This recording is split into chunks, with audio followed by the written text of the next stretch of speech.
Elimde olsa sesine sarılırdım. En gizli şahidim senin vicdanındır. Nefesimdin, bana el oldun.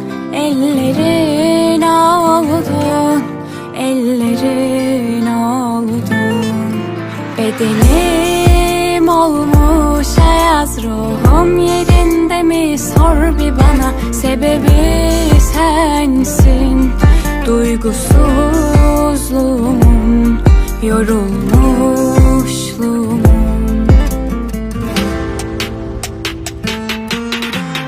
Gece gibi gönlün aydınlanır bir gün, niciden be adam. Onu bunu gönlüne ömürlük diye koyma be adam.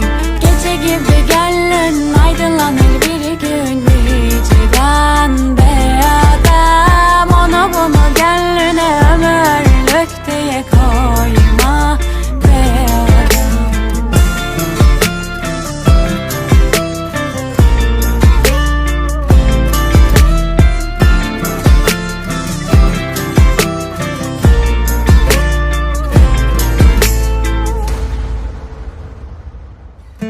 Bedenim olmuş ayaz, ruhum yerinde mi sor bir bana. Sebebi sensin, duygusuzluğumun, yorulmuşluğumun. Gece gibi gönlün aydınlanır bir gün, niceden be adam. Onu bunu gönlüne ömürlük diye koyma be adam. Gece gibi gönlün aydınlanır bir gün, niceden be adam. Onu bunu gönlüne ömürlük diye koyma be adam. Gece gibi gönlün aydınlanır bir gün, niceden be adam. Onu bunu gönlüne ömürlük diye koyma be adam. Gece gibi gönlün aydınlanır bir gün, niceden be adam. Onu bunu gönlüne ömürlük diye koyma be adam.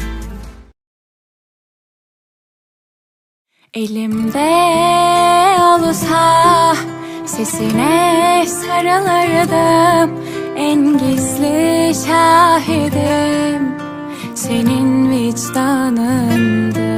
Nefesimdin, bana el oldun. Ellerin oldun, ellerin oldun.